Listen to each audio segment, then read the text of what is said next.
So with that, I'm gonna give up the mic for Juan here, and he's gonna tell you a little bit about his story and what he's doing.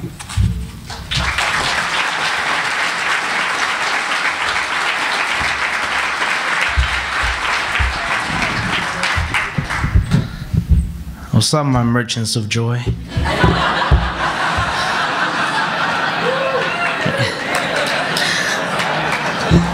You know what? I too bought, well, not me, but I was George buy my first rock climbing shoes and my, what do you call this thing, hiking shoes and whatnot.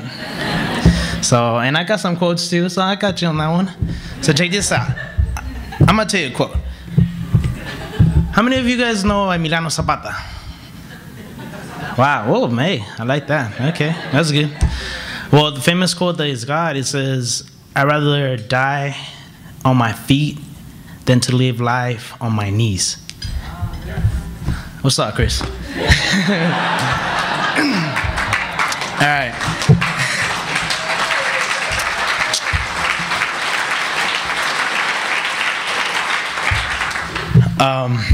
The reason I said that quote was because the background that I came through was crazy. I mean, to be honest, I wouldn't, people wouldn't think I would be past, you know, like 13, 14, 15 years old, for a simple fact that I was around with gangs, drugs, you know, an abusive background, abusive families, you name it, all that.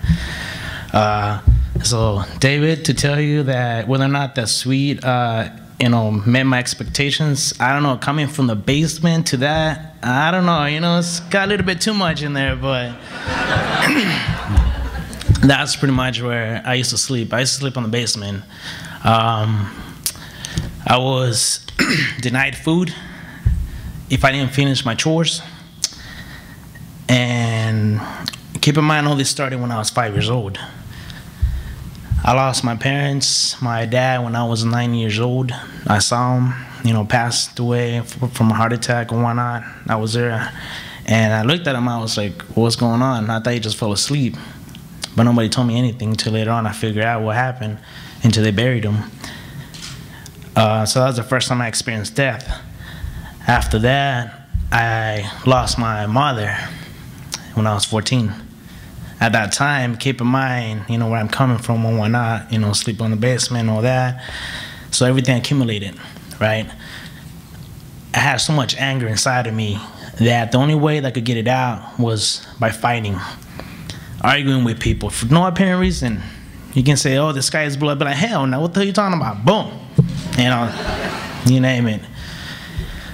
And it was when my mom passed away that I got, you know, my stepsister blamed it on me, saying that it was my fault. And excuse me, it was because she had actually, after my father passed away, she went into a coma. She suffered from a stroke. She went into a coma. She didn't wake up. Everybody wanted to pull the plug except for me, because I was the only person that I had that was, you know, gave me that love. The only time I've experienced love. I lost it when they decided to put the plug, and they decided not to even bother with my vote. So I was like, all right. After that period of time, I was like, I got all this anger inside of me. What am I going to do? I ran away. I was out on the streets for a while, and then finally came across the teen center with Father Joe. And it was a teen center. Actually, that's where Cody came from, too. And it was through there that I ended up going through a lot of anger management, a lot of, you know, counseling, a lot of by the book type of things, and it didn't suit with me. I said, you know, what the hell's going on here? You know, you telling me you're going to fix me, you're giving me pills, you're giving me all this depression stuff, Zoloft or Prozac, I don't know what the hell they give you nowadays. But, you know, they're like, "Oh, you need to go to anger management." I'm like, for what? People are just pissing me off. Sorry, but that's just the way it is, you know? And I'm just telling you straight out. I'm gonna keep it real up here. I'm sorry, you know, but that's just the way it is. You know, that's where I'm coming from. So, and I'm coming straight out from the street. So, I'm sorry if I offend a couple of you guys, but I'm the type of person that just, you know, keep it real or don't even keep it at all. Just, you know, back away. But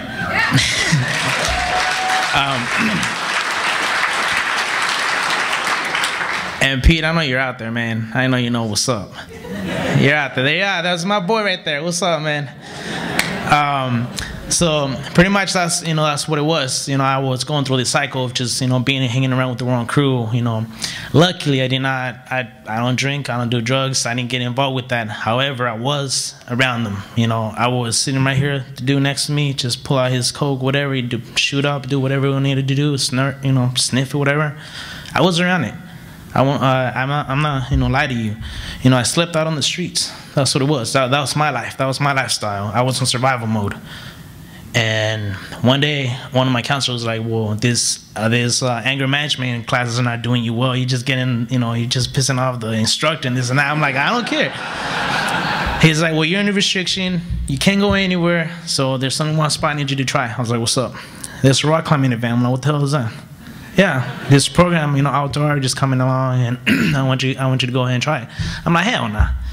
He's like, well, you have no choice. I'm like, all right. You can tell what kind of word will be next, but I'm like, F it then, So Chris shows up. He's like, all right, how's everybody doing? Blah, blah, took us to the whole deal. Took us, I believe it was Dixon Lake. It was there the first time I experienced having to trust this crazy guy telling me, all right, here's a harness, here's some shoes, here's this tiny little rope like this. You need to hang off the cliff. Trust me.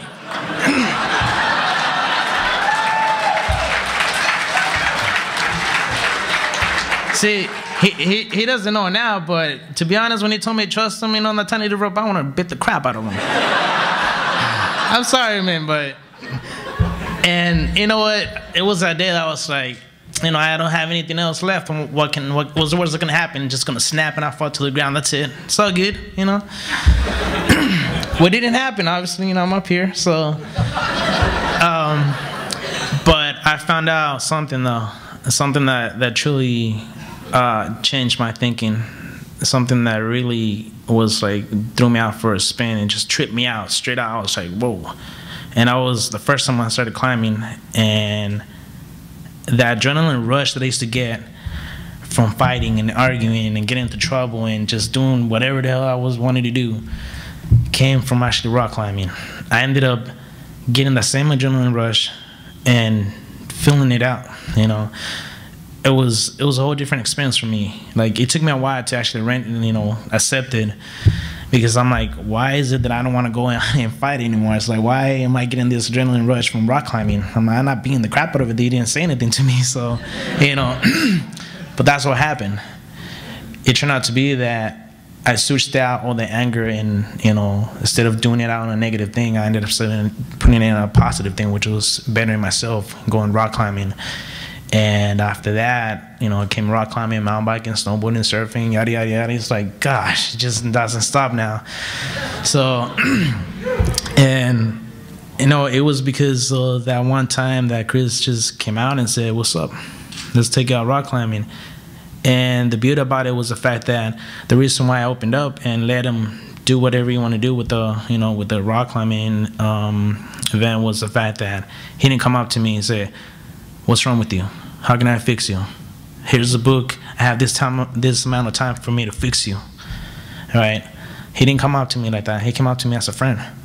And he's right. A lot of these times, people that, all of us that come from a crazy background, the family members that we have and whatnot, there are a lot of times our worst enemies.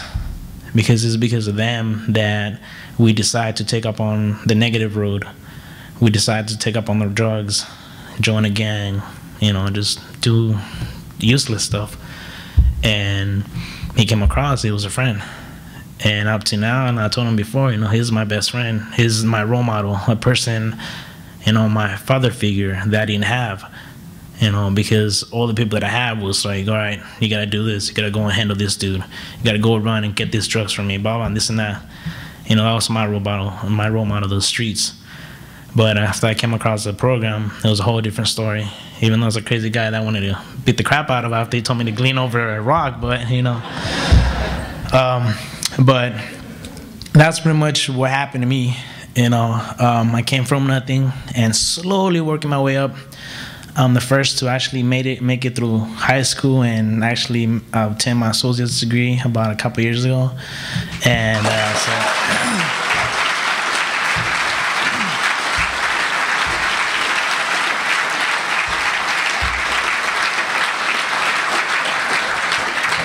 Oh, hey, David, look. You want some more of this? No. All right. I just saw him balling earlier, so I just want to make sure. So I guess what I want you guys to take from this now is the fact that, there are a lot of you guys out there that are, great person, good people, and your job to be able to share what you love and your joy and the outdoors, share with somebody, some stranger and whatnot. Just, you may never know, it might change their life. That's exactly what happened to me. And now on a happier note, I'm actually pursuing the career of becoming a firefighter. So I'm at the beginning, so.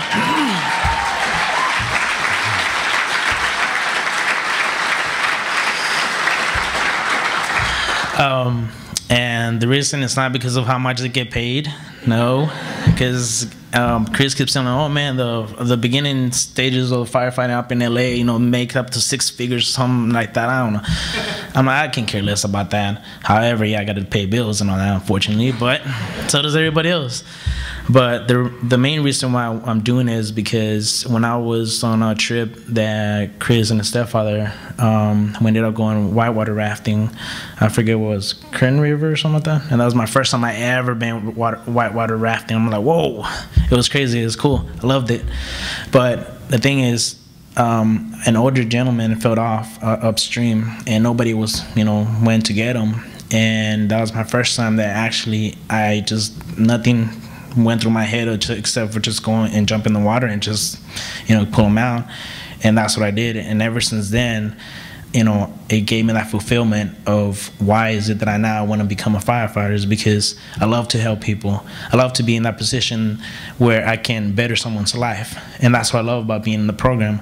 The fact that I'm in that position to give the opportunity that was given to me to the rest of my boys and my girls, and that's what I love about it. And ever since then, I personally think, I'm sorry, but I think I got the best job in the world. That's it, bottom line, so.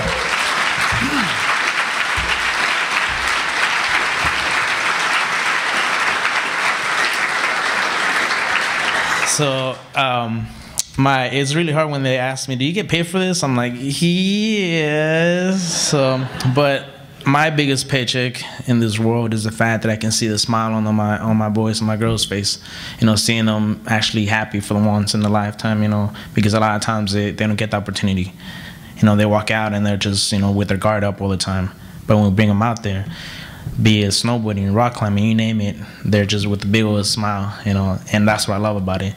And knowing that I touched their life like in that way, just like Chris did, and everybody else, that came before me and whatnot, that's just the best part about it. So, and once again, I want to thank you guys, because honestly, without you guys' help, we wouldn't be here. I wouldn't be here. I don't know where Chris would have been, probably up in still in Auto, I don't know,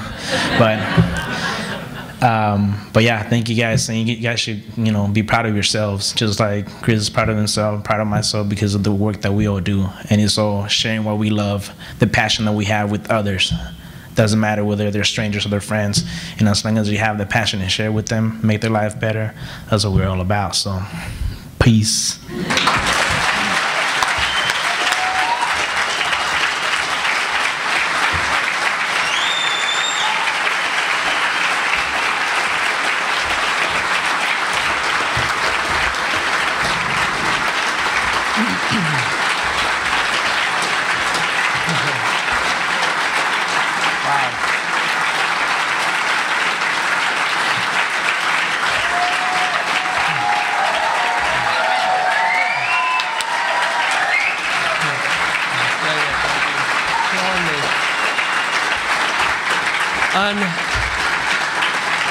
Undoubtedly the hardest job I have for this entire leadership conference is to hold it together while I close this out. Chris asked what we did here, and we all know that we spent 4 hours learning about authentic leadership, and for the last 30 minutes we saw it in person, and I can't tell you how much of a gift that was.